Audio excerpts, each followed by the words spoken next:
From the Sky News Centre, this is Paul Murray Live. Thank you, Dee. Happy Wednesday. Big show ahead. Bronwyn Bishop, Joe Hildebrand, Megyn Kelly. And Megyn Kelly is on fire, particularly saucy as well. We'll get to that in a second in an adults-only segment. But I want to start where we were yesterday with a big update. Remember the doomsday cult protesters who decided to shut down the Westgate Bridge in Melbourne? We've seen multiple versions of this in Sydney and Brisbane.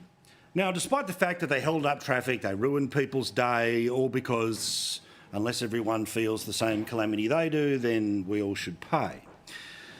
Well, while most of Melbourne and the rest of the country was rolling its eyes, the local Greens MP was giving them a pat on the back. Here she is, pictured with fellow genius Adam Bandt in the federal parliament. Now, this MP says, I think that the people who stood up and sounded the alarm on the Westgate for climate action are courageous. This is just obviously her inner voice. It's frustrating that you have your day disrupted like that, but look at the disruption that's caused by climate change. Now, also worth noting in a little update to what happened yesterday, apart from the Greens being the loons that they are, is that there was a person involved in the protest who has got a form in protest.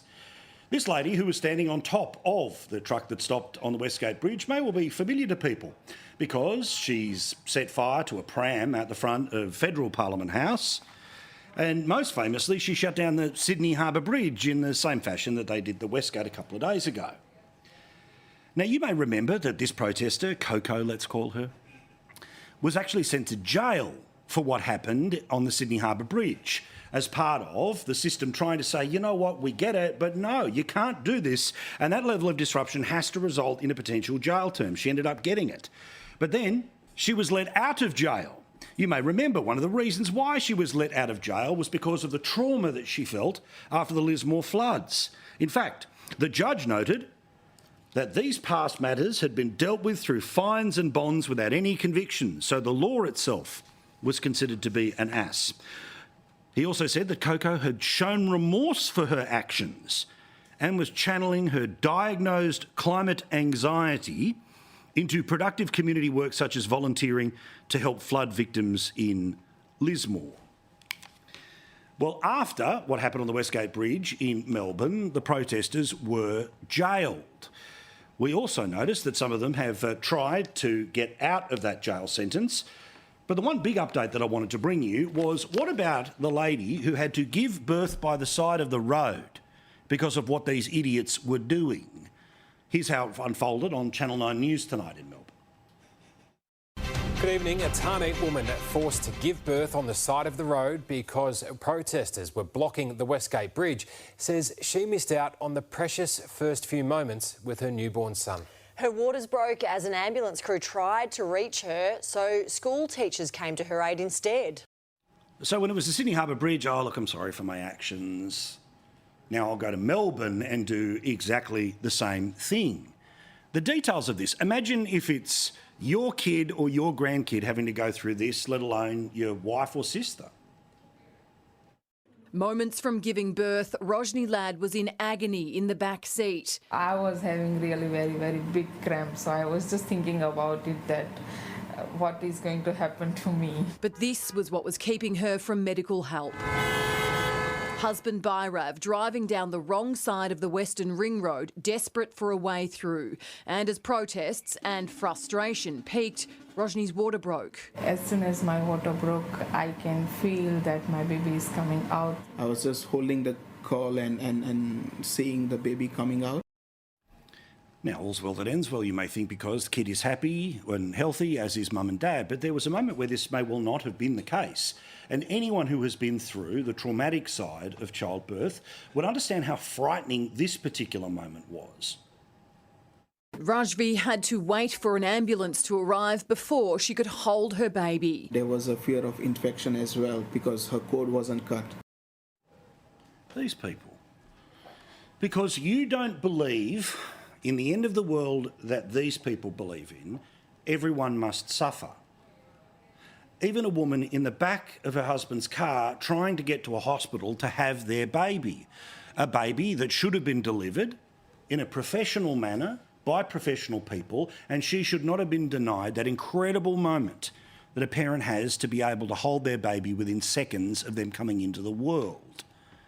Now, believe it or not, there are plenty of people in the media who like to give publicity to the people who do these protests because you've got to think that somewhere they agree with their cause. But even the protester, and one of those that was involved, actually, well, said sorry to the lady. Extinction Rebellion protesters have apologised to the parents. I'm very, very sorry that this happened to you. I would hate it to happen to, to my wife. Which is why you don't do this stuff, mate. It all will feel good while you're revving each other up in the doomsday cold of how do we get the message out? How does everyone understand the problem? Cheered on by people like the Greens, given soft treatment when they turn up in fluffy media interviews. But the reason you don't do this is because you might end up doing to that innocent lady what you ended up doing. You may well end up in a scenario where somebody doesn't get to a funeral that they need to go to, and it may well be their best friend or a family member. How is that excusable? Because you believe the planet is ending and Australia is not doing enough. Here's the point. If you believe that we are that close to the end, don't protest on the Sydney Harbour Bridge or the streets of Brisbane. Don't do anything on the Westgate Bridge. Go to your local Chinese consulate or Chinese embassy in Canberra, because they're responsible for 30 times more global emissions than Australia does right now. And under the international agreements of the oh-so-precious United Nations, they are allowed to continue to double their pollution every single day until 2030. Shame on all of them, and I hope that the legal system is better in Victoria than it was in New South Wales. Queensland Premier Steven Miles, well, he still thinks that he can just jump his way through openly lying, as we all know he did in the Queensland Parliament. Here he is laughing about youth crime when asked about it. Oh, but of course he wasn't really laughing about youth crime, despite the fact the question was about youth crime. Now, you know by now what all this is about. It is about a text message that the then Deputy Premier sent to a fellow Labor MP, telling them to jump up and cause some trouble in the Parliament to delay proceedings. You also know that he turned around and when was asked about this in question time, said, no, didn't send anything. No proof whatsoever. Then, of course, he had to turn around and admit it after that photo was published again on 9 News in Brisbane last night. I wish to update the House and advise that I, as the member for Murrumba, did text the member for Palmerston during question time, which was the subject of the member's question. The text message was from some time prior and I did not recall it at the time. I therefore wish to correct the record and apologise to the House for the error. What rubbish. I'm smart enough to be the Premier, but I'm not smart enough to remember the communication that was fairly lengthy with your own MP when you were trying to change the subject inside Parliament. Now, lying to Parliament in and of itself should be a resignation offence, it should be a sacking offence. But when you're the boss, who's going to sack you? When you've just been newly installed as the leader, who's going to roll you? But the reality is that if you don't have politicians that adhere to a standard that you can't lie in the chamber, well then there is nothing that you can trust about a government. And I've got some more examples about that, about the Queensland government right now. But what about the excuse given up by giggling Miles? The one who says, I wasn't laughing about youth crime when you clearly saw him laughing about youth crime. The one who says, I didn't lie to Parliament, I just Joe Biden'd and kind of forgot. Well, a third excuse has now been offered by Steven Miles to the baying media in Queensland today. As I've indicated, I made a mistake in answering that question. It was a very busy question time. Remember, that's the question time we extended, where there were lots and lots of questions. I answered that one too rapidly. I made a mistake. I've apologised. So he remembers the question time. He just doesn't remember what he did in the question time. He lied to Parliament, and he should be out of his job tonight. At the very least, the Ethics Committee should be investigating all of this, surely. But even then, it's a stacked deck, and obviously they're going to let the Premier off the hook this close to an election. But again, the people of Queensland need to know the types of people who lead them. If they're willing to lie about stuff like this, what else do they lie about? Well, an awful lot when it comes to the Queensland government. But as I predicted last night, the Ethics Committee is not investigating the Premier for lying to Parliament.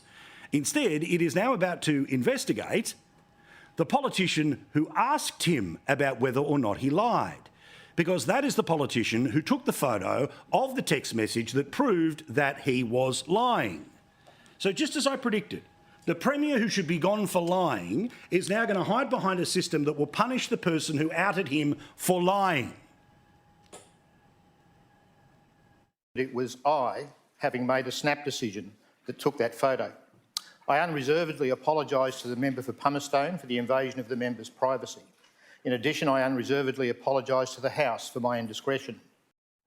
You have to apologise when you catch them lying red-handed. That's the Queensland that exists right now. Queensland, you got a choice. You know what I've said to do over multiple elections. I plead for you to do it again, hopefully this time. But another lie about Steven Miles. Now, you may remember towards the end of last year, the Labor Party, when it was breaking one of its many, many promises that it has since coming to power, did so around infrastructure spending.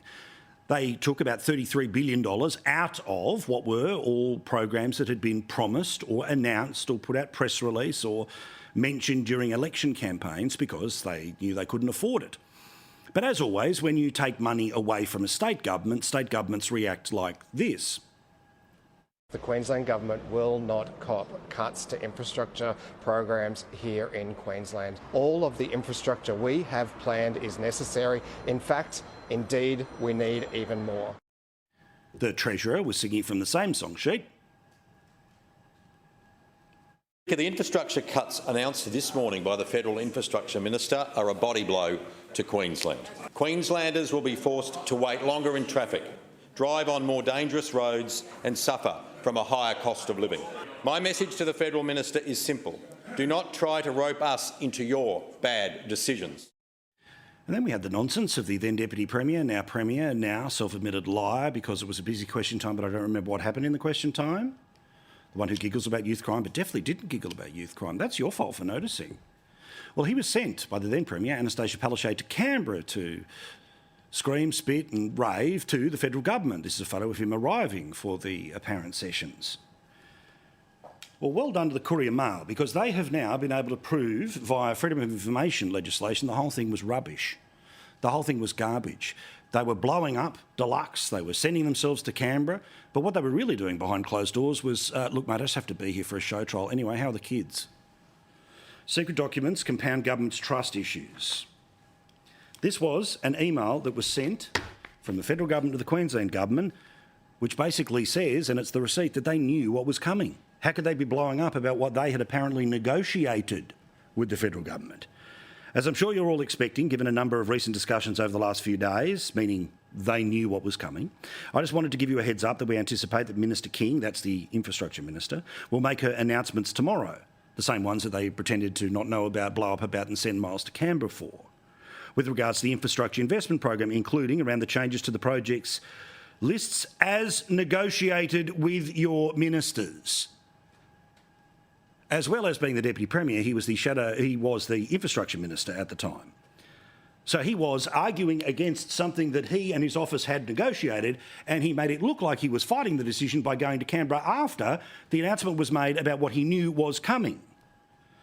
The email concludes, I understand that all your ministers and or officers have also been notified. So he lies about what happened in question time. He lies about what he and his people negotiated when it came to the infrastructure money coming from Canberra. Now, I know normally it's 3 strikes are out, but this is about strike 3,000 for this Queensland government.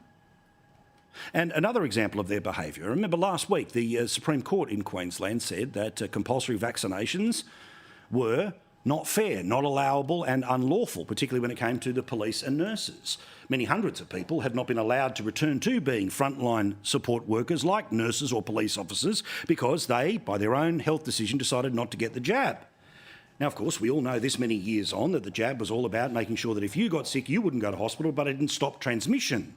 So therefore, the idea of it being absolutely compulsory doesn't really stack up.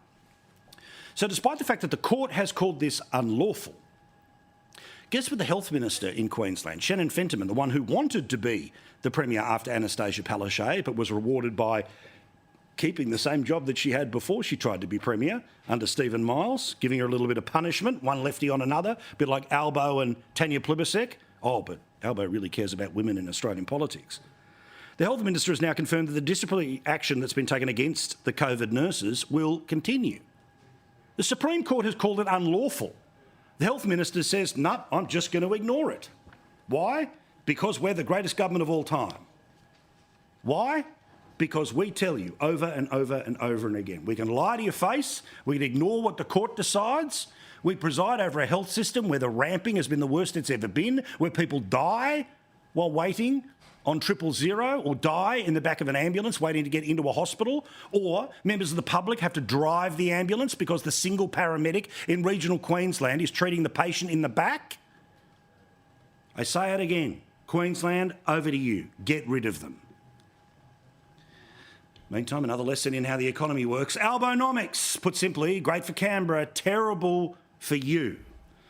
Today we got the national accounts figures. Put simply, it shows that the economy is growing at virtually snail's pace, like 0.2 or 0.3%, nothing. It's exactly the same as the previous 3 months. The reality, of course, though, is that we're all involved in a thing called a per capita recession, which means the government's fine, but you, the household, the individual, the citizen, the taxpayer, is not. Here's Jim Chalmers giving himself 25 out of 10 because, you know, he can mark his own homework. Slow growth is still significant growth given the challenging global conditions combined with the impact of higher interest rates here in our own economy. Now, we need to remember that towards the end of the year, Japan and the UK both went into recession. Oh, because we're better compared to Japan. Please. What about comparing Australia with Australia?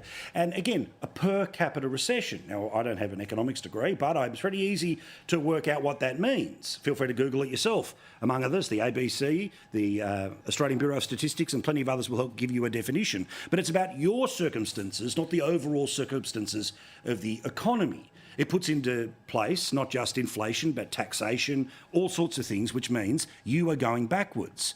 And even the ABC reported today that this is yet another 3 months on top of the previous 3 months, on top of the previous 3 months, on top of the previous 3 months, when we, the citizens, have been going backwards on a per-person basis.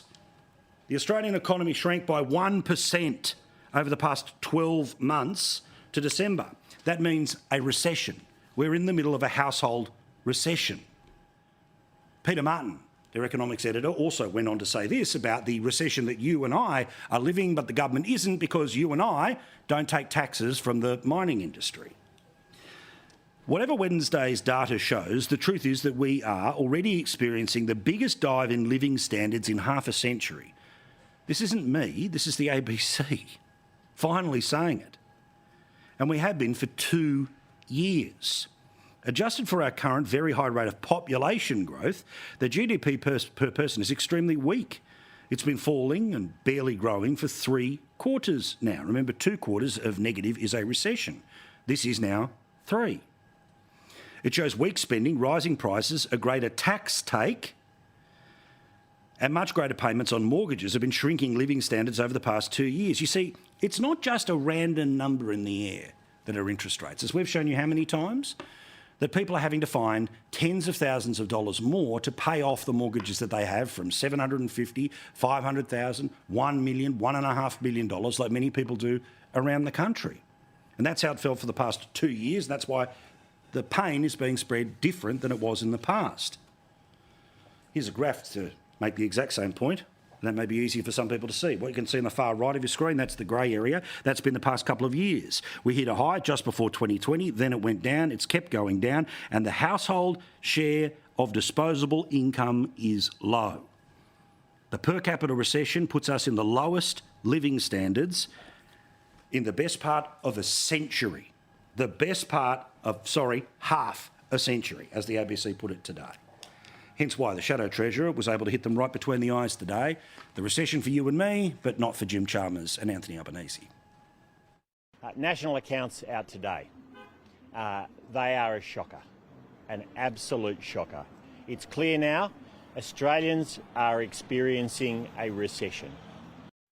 The only people who aren't are the people who, of course, get to pat themselves on the back because they've given you $15 a week of your own money.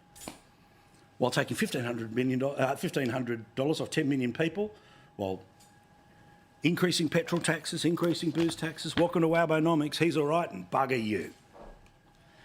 Like everyone else, I'm going to have to take note of what Tony Burke's been up to recently. Now, he was in America to take part in this international dialogue, which is a mixture of social climbers, political people, media people, and they all stand around and talk about how important Australia and the United States are at working together there. It's behind the scenes a big bashing up of Trump's session. They talk in code about China. Now, why he had to be there, I've got no idea. But also, this thing is privately funded, which means why did we pay for him to go? As you know by now, $57,500 was spent on business class flights, on accommodation, food, hire cars, making sure he had an extra fast diplomatic passport. Why this wasn't, of course, the case as the second somebody's sworn in as a minister, I don't know. But what do you think the media spent more time talking about today? Yes, this was in the Telegraph. Yes, we talked about it on Sky News. Oh, no. We have to talk about Peter Dutton. Peter Dutton's travel is way more important than the travel you and I have been paying for, $57,500 worth, because Peter Dutton flew to Perth for Gina Rinehart's birthday. A birthday, by the way, where she gave multiple versions of $100,000 away to her workers. Good luck to her. She's Australia's biggest taxpayer. But this has been described as a disgrace, as something that should not have happened, as obscene.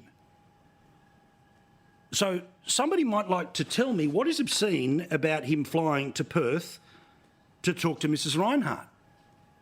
Tony Burke went over on a know-nothing mission which cost $57,500. Guess how much it cost the Australian taxpayer to fly Peter Dutton to Perth? Nothing. He paid his own way. That's the reporting that's around today, is that he paid his own way. So what exactly is the story here, apart from trying to ooga booga about all of these people? Again, the rest of the media talking about this because we're at all times got to talk about Peter Dutton. Why? Because, as you know, what's Albo's central focus? What is the media obsessed with? When all else fails, talk about Peter Dutton. Let's turn him into Aussie Trump. Let's make him Morrison 2.0. Let's make him the ogre that Turnbull also wishes him to be. Which is why there's a dirt unit inside the Prime Minister's office, first reported by James Campbell in the Herald Sun a few weeks ago. Its entire purpose is to dig up dirt on Peter Dutton. So either the dirt unit was doing its job or the media was just willing to do it for them, just to show how grateful they would be if they got more information from the dirt unit of the Prime Minister's office. What a happy little club they run down there in Canberra. When a bloke spends that much money, taxpayer money, Tony Burke, no story. When somebody spends his own money to go and see Australia's biggest taxpayer, a great Australian and a mate, by the way, of his, disgraceful. He paid his own way. One of the other things that not enough people talk about, but we've got to keep laser focused on it, we've got to keep talking about it, is the plan of this government to censor the internet. Now, of course, they all pretend that, via the Communications Minister, that it's all to do with misinformation, evil misinformation, which is the stuff that is anything that's not approved for by the government. We heard this how many times during the Voice debate? Misinformation. Misinformation. Misinformation. The misinformation which is there. Some misinformation. Well, guess who's got a couple of things in common? The ABC and the company that owns this channel, News Corp, who are now pushing back against the plans to censor the internet. Because you see, while they all wanted to pretend that it's all about freaky websites, the reality is it's about shutting down things the government believe to be misinformation that come from things like this program or an opinion columnist in another website that they don't agree with. The public broadcaster has proposed the Albanese government should make sure that there are limitations on the Australian Communications Media Authority's powers to deal with these things because they believe that it will affect their sources when it comes to journalism. As for News Corp, the publisher of The Australian, the owner of Sky News as well, good company, proud to work for them, good people. Also, they have recommended that the changes be to the definition of a news source and to content to ensure that media outlets are excluded from the legislation. Because you see, they're all trying to pretend that it's not about censoring the news, but the reality is it's so damn broad that it can censor the news. It can censor opinion that comes from news organisations like ours that the government doesn't like. Which is why I always try to put as much sourcing and data into what we present here each and every night, because I know that this stuff is coming one day. As your old maths teacher used to say, show working. That's why we show you working every single night. The plan to censor the internet is on the cards. The need to push back is absolutely the case. Now, about Super Tuesday, and you've heard how many times Donald Trump had an amazing day. He did have an amazing day today in sweeping all but one of the primary states that were up today. Donald Trump was very excited. He said at Mar-a-Lago after basically winning everything. A lot of people say, a lot of experts have said the stock market's the only thing that's doing well, and that's doing well because our poll numbers are so much higher than Joe Biden's.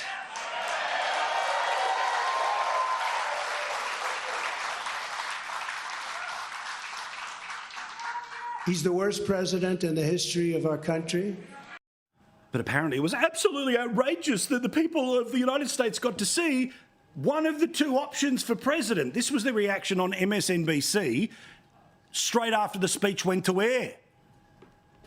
I will say that it is a decision that we revisit constantly in terms of the balance between allowing somebody to knowingly lie on your air about things they've lied about before and you can predict they are going to lie about. And so therefore it's irresponsible to allow them to do that.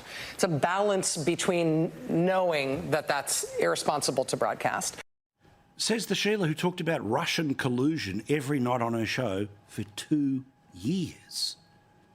But that's not the point I want to make. So have a look here. These are all the states that Trump has won thus far. As you can see, it's a huge amount. But have a look at the margins, right? He's got, he's up 70 points over somebody else, 76, 40, 51. You can see, right, the margins by which he's been winning. The same, of course, for Joe Biden, because basically no one's running against him. Kind of none of the above is a bit of an option for some people.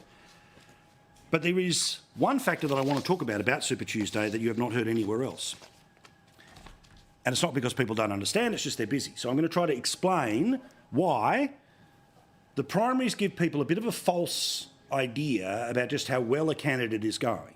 Now, will Trump be the nominee? Absolutely. Will Biden be the nominee? Absolutely. But the supporters of Nikki Haley, who are 5% in some places and 20% in other places and 40% in other places, they all need to get behind Donald Trump. You see, he has to get as many votes, if not more, than he did last time. But if 5%, 10%, 20% of people are not going to vote for him because they wanted Haley or they just were anti-him, then it's going to be very difficult for him to win. The same for Joe Biden. Younger voters don't want to go anywhere near him for a whole collection of reasons, and certainly one of the things that's pushing that on the far left is his attitudes of supporting Israel. Now, all of this matters because the American election, despite the fact that they have 50 states, there's really only half a dozen states that end up flip-flopping every 4 years. So have a look at the margins by which these states were won in the last American election. Just 10,000 people need to change their mind or not turn up, and there could be a different result in Arizona. In Georgia, it's 11,000 votes. In Nevada, 33,000. Wisconsin, 20,000. Pennsylvania, 81,000. Michigan, 154,000. So yes, is Trump running away with it? Is Biden running away with it? Yes, but are they bringing everyone with them to make sure that it's just a carbon copy for Biden getting more votes than Trump in 2020, or a carbon copy for Trump where he gets the same votes but he is able to add to it? Both in some ways are hoping that parts of their coalition, of their opponent, won't turn up. And if that's the case, they win because not as many people support the other guy who will lose. It's a point made by Karl Rove on Fox News today, and he's anti-Trump, but the point still stands. There's still some work to be done to unify the Republican Party, and that's going to depend a lot on his tone tonight and whether or not he stops doing things like calling her bird brain and threatening that if you give money to her campaign, you're going to be permanently banned. Also, exit polls turned around and said anywhere between 5 and 20% of Haley voters would not vote for Trump under any circumstances. Is that because they're all Democrats secretly? Who knows? But unless they all turn up, you don't win. Plenty to talk about between now and November. We'll always show you our working. We bring you the data. We show you the receipts. Can't wait for Joe Hildebrand telling us that Tony Burke's completely okay to spend that much money. And I can't wait for Bronwyn Bishop to put him right back in his place. Bronny's fired up on this one. More in a second. Know how much you love a Wednesday debate because it's two of our favourites, Joe Hildebrand, Bronwyn Bishop, in the Man Cave. Good evening. So, Joe, free advice, just agree. Tony Burke, this amount of money to go, this is not high-level sort of minister-to-minister Middle East peace stuff, right? It's a lovely little operation where a bunch of current and formers and futures all sort of network amongst each other. The idea that we had to pay for it, not okay, but wasn't it amazing to see most of the media today was more about Peter Dutton going to Gina Reinhardt's birthday. He paid for that, right? But Tony Burke, how much money and how many times has the same story happened? But Tony Burke's got form. Yeah. He's done it before. Yeah. He's got away with it. As I keep saying, there's one rule for socialists and another for everybody else. And there will be no consequences for Mr. Burke. Zero. He bludgeoned me. He bludgeons the taxpayer. He gets the unions to bludgeon small business. He's really and truly the epitome of what is wrong with this government. But there'll be no consequences because he's a good socialist. Now look after him. Yep, correct. So it's this thing where... Well, and there's one other thing. Please. Mr. Swan. Yes. He too. You know, the whole precedent for claims for travel domestically was set by Mr. Swan, because he went to the Light on the Hill dinner at Bathurst, a fundraiser for the Labor Party, and spent $7,981 on a fixed-wing aircraft to get there. I spent $5,000 to get a rota to go and speak at a fundraiser in Geelong. I repaid mine. He never repaid his. But no consequences there for him. No, of course. Just for me. Of course. I'm not a socialist. Gosh. See, that's where you went wrong. You had a chance. You could have had this power. At least the socialists are consistent in getting other people to pay for it. Right? You're a free market individual, neoliberal Bronwyn. Do you want to offer any defence for this? Joe, you want to get on that gravy train, aren't you? I would say that Wayne Swan and Tony Burke. You can just say, I rest my case. Are leading figures of the right of the party, so I'm not sure that they're socialists. Oh, for heaven's sake. I will say, and I've been thinking about if obviously while these kind of crazy rorts are always going to be caught, and so I don't know why people do them, even just from this. I know, because they get away with it. Business class looks good when you're thinking, oh, which one do I click or whatever, and they're entitled to business class. Even then, it did seem very, very high. Correct. But still, if they are going to be spending this kind of money and on these kind of junkets, I'm at least glad that it is the Australia-US leadership dialogue that they are going to. For heaven's sake. If it's a rort, as long as it's a good rort. Well, as long as it's a rort with the US and not with, our friends in... I gave you a chance to save yourself from yourself. That's the best I can do. Well, I wouldn't be doing anything. I'd be going, you know what? Good, 1-0. Next. Even Richo said it doesn't pass the pub test. Well, correct. I was said it didn't pass the pub test. I did something about it. 57 grand, you're not going to many pubs. Yeah, correct. You go to the hotel. And Mr. Burke will do nothing about it. Yeah, well, it's not and you notice all the teals that are all about transparency. They're a bit quiet today. Where's the demand for what about Mr. Miles? He spent $3.4 million and it's all secret. Correct. Can't tell where he went to play golf. Yeah, okay. Now, the plan to censor the internet. The ABC and News Corp are in the same place saying, this ain't a great idea. Now, Joe, the want to deal with misinformation always starts off as a lovely way to get everyone nodding at a dinner party. Yep. But then the reality is that they think that that's all about, crazypeople.com.au with make-up stories. But the reality is that content like your opinion column, my editorials, something Bronwyn said on a show, will end up getting ruled misinformation because the fact checkers that we know are in bed with much of the left or skewing information. Well, they end up knocking things out, and eventually companies like Facebook just will say we're not going to post this stuff at all. And the reality is this is a big way that people interact with everyone's content, left, right and centre. Why are they pushing on, and why can't they just come out and say a news organisation, all of its content, including opinion, does not count as part of this? I'm sure that is a position they will eventually come to, and Michelle Rowland is pretty sensible. Sure, but why take so long? But again, because this is the minefield, I suppose, and again, I have real fears about this as well. I share your concerns, and just to give you a couple of examples of misinformation that we've since found out was the God's honest truth, and people have been hurt so needlessly. I mean, what if in the middle of a COVID lockdown you were saying no, schools are totally safe? Correct. This is insane. kids should be at school, would that be, oh no, you're trying to kill grandma, better shut that down? And we all know, I don't want to go down the whole vaccine rabbit hole, but people did raise concerns that, some of which have since seemed to have 100% validity. And, any number of things you could point to, Sweden's approach, and that's just COVID-19. Never mind anything else. So you want to be able to stop people saying, don't go and inject bleach. It's totally it's totally safe and it will cure your COVID. This is what socialists do. You shut down free discussion. But all of us are going to agree that the best the best cure for bad speech is free speech, more speech. The best way to push back against a bad idea is to push back against it rather than say, not allowed to be said. Absolutely. And do you think that possibly the reason that Meta has come out and said, oh, we're not going to pay for the news produced by Australian organisations and journalists is because they know somebody else is going to make a decision about whether or not something that's bought is going to be ruled as misinformation, and they cop the fine. So they've said, go away with a lot of it. I don't disagree. I think it's a bargaining position, if nothing else. But this is what socialists do. They shut down all discussion. And that's exactly what Albo wants. It's exactly what Michelle Rowland wants.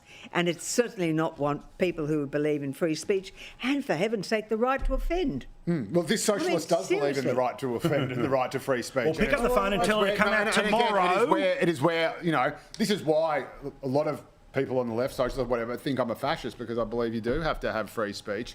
And fascists were socialists too. But also, remember, we've seen how the word misinformation is used, right? Oh, anything Jacinta Price said was misinformation. Linda Burney during The Voice, it was Trumpian. This is the problem. The boy who cried wolf is what applies here to this concept of dangerous things that people shouldn't know. If it's bullshit, if it's BS, then I understand why it needs to be called out. But it doesn't need to be banned. This is the thing, shutting it down and calling misinformation, not only is it morally questionable and not is it necessarily damaging to the fabric of society, but it's damaging to the own causes. The minute you say this is misinformation, you're not allowed to say that. The minute you say Donald Trump has to go to jail for whatever he's done. The minute you make anything illegal and censor it, people are suddenly saying, well, hang on a minute. I'm the victim here. There must be truth in it. Why would you shut it down if you weren't scared of it? This sort of stuff started with Mrs. Clinton when she told a lie and she said, oh, I misspoke. Yeah. And suddenly we had a new word in the lexicon. And then misspoke became into misinformation. And this whole trend has grown from that. And she got away with it. Well, Hillary Clinton invented the term fake news when she was talking about the Russian supposed campaign. That was the only reason she didn't get the presidency. A story will be on the front page of the Australian newspaper tomorrow, but it's online right now, so I can talk about it, which is the Queensland government has just passed a piece of legislation that's going to allow parents and students to appeal school suspensions. Now, we're not talking about whether a kid is booted out permanently from a school. We're talking about short-term suspensions. Now, I'm sure the logic is going to be here because they're going to say there's one mean teacher in one school that's been picking on one kid. Okay, background. I was suspended twice, maybe 3 times, I don't remember, from school.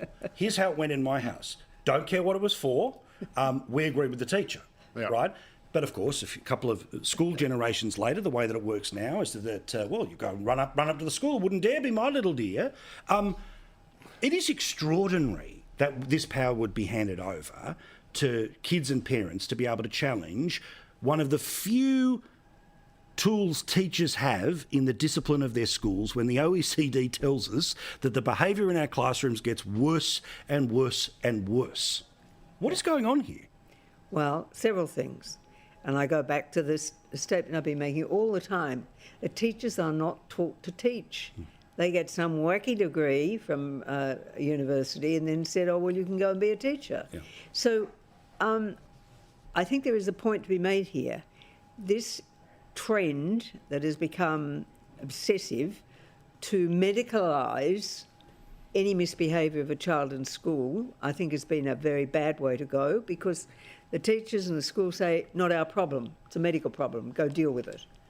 So, yes, there needs to be the power to suspend, but there also needs to be, in the system, teachers who are properly trained to deal with kids who have disabilities or have behavioural problems, but need additional assistance, which is not given in the way we train teachers. Well, I should point out that, by the way, it's Aboriginal, Torres Strait Islander and children with disabilities that will be given the right, but fair dinkum. Yeah, well, I suppose the question is, what do you qualify as a disability? Is it ADHD, which every single person has a diagnosis for now, or is it being on the spectrum or whatever? Which maybe it's just our Instagram feeds. But the real danger in this is that not being able to control a classroom is already one of the main reasons that teachers are not, or they're not becoming in the first place. You're not actually enrolling in teaching degrees. That's what I'm saying. I know, that's exactly what I'm telling you. And I've done a lot of work in this area, and that is one of the big priorities now with the overhaul in teaching degrees. It's not happening. They're doing it right now, even as we speak. This is the review that's been led by Mark Scott, and it includes things such as more time in classrooms, learning how to control classrooms better, and if you don't have that ability to discipline, hanging over, in your wheelhouse, then you're not going to be able to do that. So you have to have. With the best you respect, get the last say, but it's super fast. You just said in a verbose manner what I made quite clear several minutes ago. Well, we need to make it seem like it's a debate. We all know that he should be saying, yes, I agree. Listen and agree. You are right. But I've been doing a huge amount of work in this area, and this is exactly what Jason Clare and Mark Scott are doing. Oh, they're agreeing with you too, Bronwyn. Everyone gets the last say, most importantly me. Thank you, guys. We'll see you next week. Megyn Kelly, straight after the break. This one's saucy. In fact, the bosses have told me I have to give an adults-only warning. More in a sec. The following segment of Paul Murray Live is for mature audiences only. The content you're about to see is not appropriate for children. That's the warning. So, Megyn Kelly and I had the chance to have a conversation about a group called Mums for Liberty. They're a group of people who want to ban particularly graphic books from school libraries for the most obvious of reasons. Well, they sat down and had an interview with 60 Minutes, and 60 Minutes was waving the finger. What ideology are they being indoctrinated into? Let's just say children in America cannot read. They often dodged questions with talking points. You're being evasive. In one case, I had just spoken about gender ideology right before Mr. Pelly said that we weren't answering the question. So it just felt a little orchestrated. I'm so angry and incensed about this story. The proper story for 60 Minutes to do is the fact that they're putting true pornography in our children's elementary, middle, and high schools now, right? K through 12 education, more and more, the young kids too, have access to open pictures of penises and descriptions of how to perform oral sex on them. And usually it's between two boys.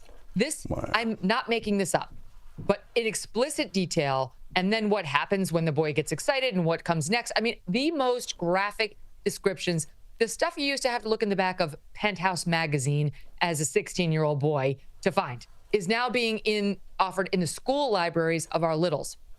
And that's the proper story. But 60 Minutes decides the story is about book bans and the evil right-wing extremists who love them. So they bring in this group called Moms for Liberty, which I love. I've spoken to this group right from the beginning. I went down there and tried to help them.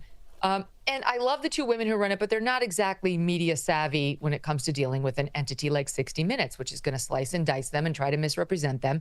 And you can assume no good faith on the part of Scott Pelly at 60 Minutes. And unfortunately, they appear to have, because the way that piece was cut and aired made the two moms look clueless. And Scott Pelly over and over said they're evasive, they're dodging. And if you look at the way the Q&A went, that's exactly how it looks. The problem is, if you look at the greater context of the interview, they were showing him these books. He just wouldn't put them on TV because they're filthy. You couldn't put them on the TV without getting in trouble with the FCC. And Scott Pelly refuses to acknowledge the problem. He kept trying to say, what ideology are you trying to stop? What are you afraid of? And I would have given anything to be across from Scott Pelly to answer that question in the moment. I'll tell you exactly the ideology that we are trying to fight. Race essentialism, where they're trying to tell young black boys and girls that they're less than from birth thanks to their skin color. Where they're trying to tell the young white boys and girls that they bear the sins of their father over things that happened 240 years ago that they can do nothing about, and that they'll never be able to escape this so-called original sin. Gender ideology, radical, where they're offering sex changes, the idea of sex changes to children like it's a menu item for lunch, that they can go from pizza to a burger without disclosing anything about how puberty blockers take you directly into cross-sex hormones in 97% of the cases.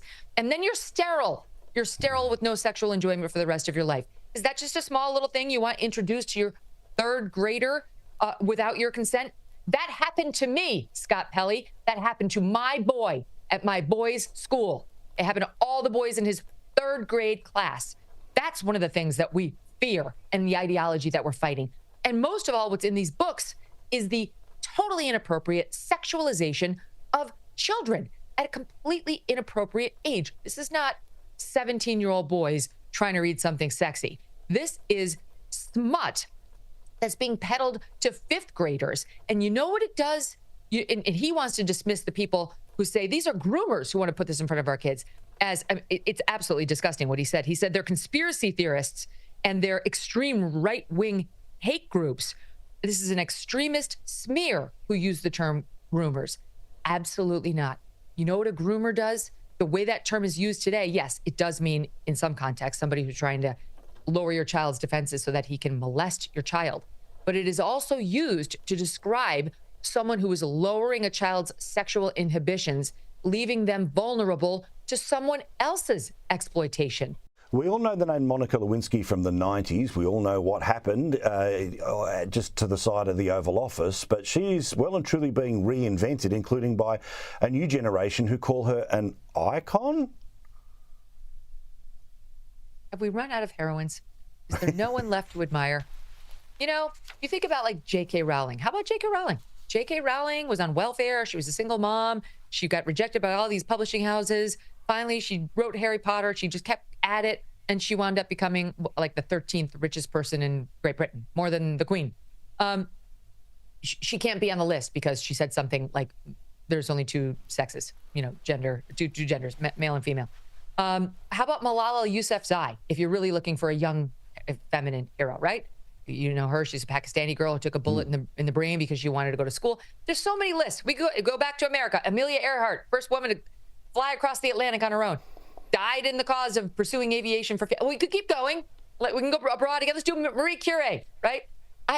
Why do we have to choose as our heroine a woman famous for blowjobs? With all due respect to Monica Lewinsky, what she did was have an affair with a married man who she knew was a married man, who she said she aggressively pursued as an intern in the White House, showing him her thong, going in before she met him, wearing her, quote, presidential knee pads, she's reported to have said, and becomes infamous for having done this with a married president. Okay, it's not her proudest moment. She's taken responsibility. She said she wasn't proud. Great. Why do we need to make her into a heroine? What part of the behavior is heroic? Walk me through it exactly, young people.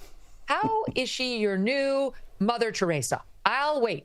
I don't get it, nor is she a fashion icon. And I'm getting a little tired of the Monica Lewinsky routine because I was old enough to watch the whole thing unfold, you know, live during my time. I remember reading the Ken Starr report at the World Trade Center as a young lawyer. That's how long ago this happened.